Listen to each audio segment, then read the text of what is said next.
ফেরাউনের বাম হাত এটা বেঁধে রাখতে হয়, ছেড়ে দিলে বাম হাতটা এইভাবে হয়ে যায়। ওর বাম হাতটা, ডান হাতটা ঠিকই বুকের সাথে লেগে আছে, কিন্তু বাম হাতটা বেঁধে রাখতে হয়, ছেড়ে দিলে এইভাবে দাঁড়িয়ে যায় এইভাবে। তার মানে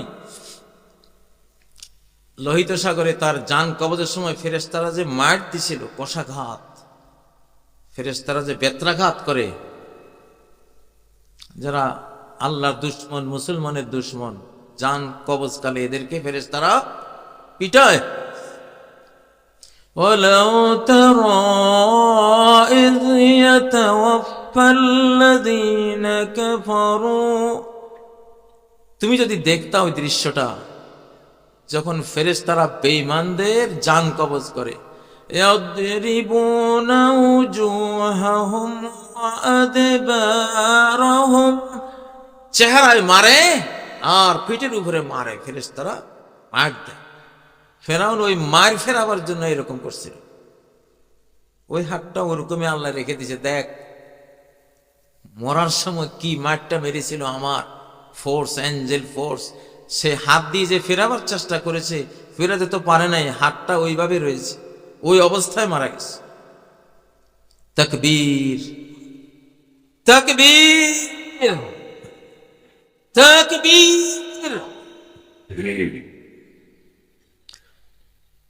3000 বছর পরে 1881 খ্রিস্টাব্দে ফেরাউনের লাশ বেরিয়ে আসে।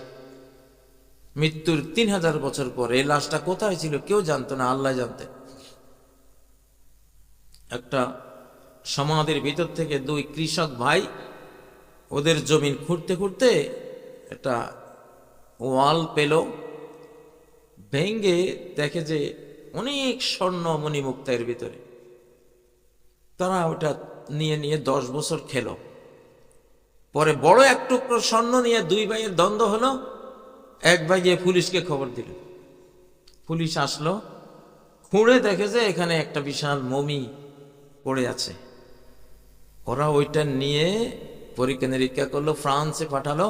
মরিস বুকাইলি দেখে বললেন, হ্যাঁ এটা লবণাক্ত সাগরে ডুবে মরা একটা লাশ। আল্লাহু আকবার, তাকবীর, তাকবীর। তো আবার নূহ আলাইহিস সালামের জাহাজ 7000 বছর ছিল না, কেউ জানতো না কোথায়। 1945 সালে রাশিয়ান পাইলটরা দ্বিতীয় বিশ্বযুদ্ধের সময় তুরস্কের এরারট পাহাড় উপর দিয়ে চক্কর দিতে দেখে যে কি জানি একটা দেখা যায়, বিশাল একটা কাঠামো, বিশাল জাহাজের মতো। পরে ওই পাইলট পারমিশন নিয়ে ওই পাহাড়ে গিয়ে পরিদর্শন করতে গিয়ে দেখে যে একটা আসলেই একটা বিশাল পুরনো জাহাজের কাঠামো। সুবহানাল্লাহ। পরে মার্কিন বিজ্ঞানী, সারা পৃথিবীর অনেক বিজ্ঞানীরা খুঁজে নিশ্চিত হলো যে এইটাই সেই জাহাজ, হযরত নূহ আলাইহিস সালামের জাহাজ। এটা হলো 1883 খ্রিস্টাব্দে। 81 খ্রিস্টাব্দে ফেরাউনের লাশ বের হলো, 83 খ্রিস্টাব্দে নূহ আলাইহিস সালামের জাহাজ বের হলো। কেন জানেন কারণটা কি? কারণ হলো একটা শতাব্দী আসতেছে যে আবার ফেরাউনদের মতো এই শতাব্দীতে আল্লাহর কোরআন বাদ দিয়ে, আল্লাহর সংবিধান বাদ দিয়ে বেঈমানরা গোটা পৃথিবী চালাবে। ফেরাউন হয়ে যাবে, ফেরাউনের মতো বিশ্ব শাসন করবে, আল্লাহর দ্বীনের সমস্ত কিছু ধ্বংস করে দেবে, মানবতা ধ্বংস করে দেবে, নারীর ইজ্জত হুরমত বলতে কিছুই রাখবে না, পারিবারিক পবিত্রতা থাকবে না, হালালের জায়গায় হারাম আসবে, তাওহীদের জায়গায় শিরিক আসবে, মানুষকে পশুর মতো অবমূল্যায়ন করবে।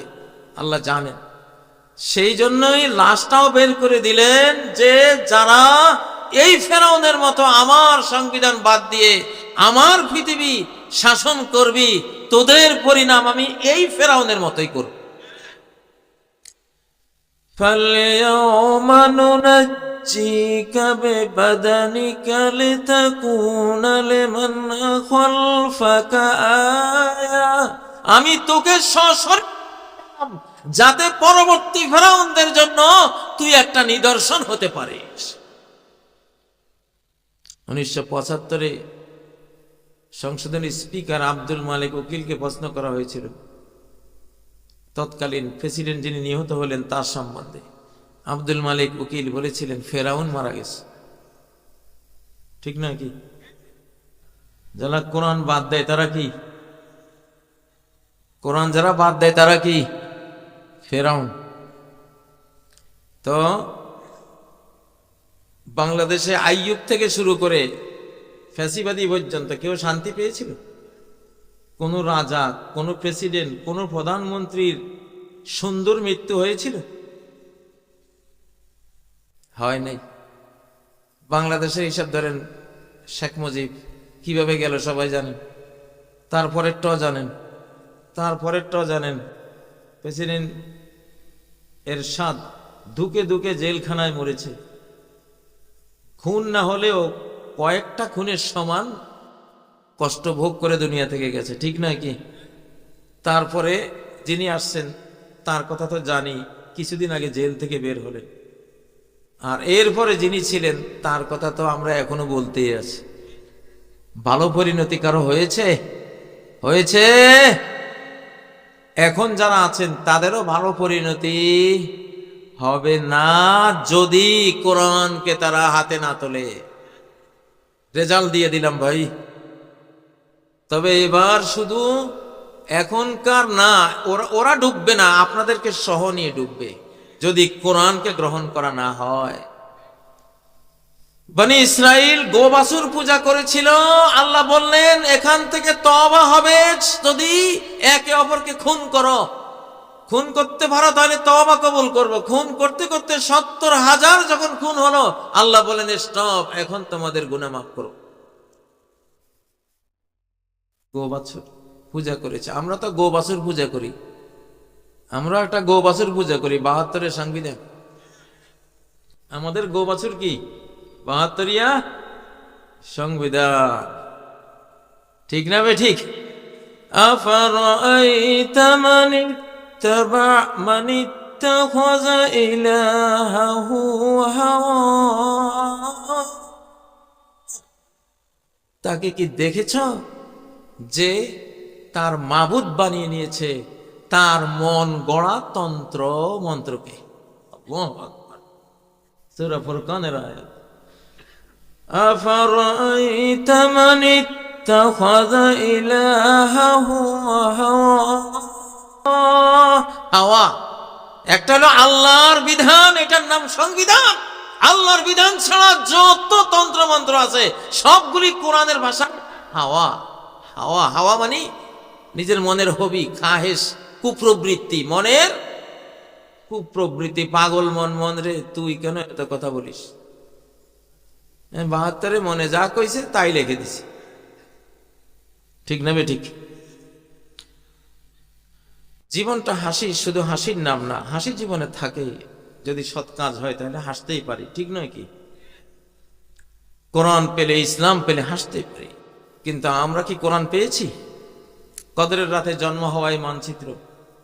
আমি গত ২০-২৫ দিন থেকে ওয়াজটা করি, সবখানেই বলি যে এই যে বাংলাদেশের মানচিত্র, পাকিস্তান রূপে এইটা ১৪ আগস্ট ১৯৪৭-এ জন্ম হয়েছিল। রাতটি ছিল ২৭ রমজান, কদরের রাত। গুগলে সার্চ দেন পাবেন। ১৯৪৭-এর ১৪ আগস্ট মোতাবেক আরবি মাস কি ছিল? ২৭ রমজান, কদরের রাত। আল্লাহু আকবার।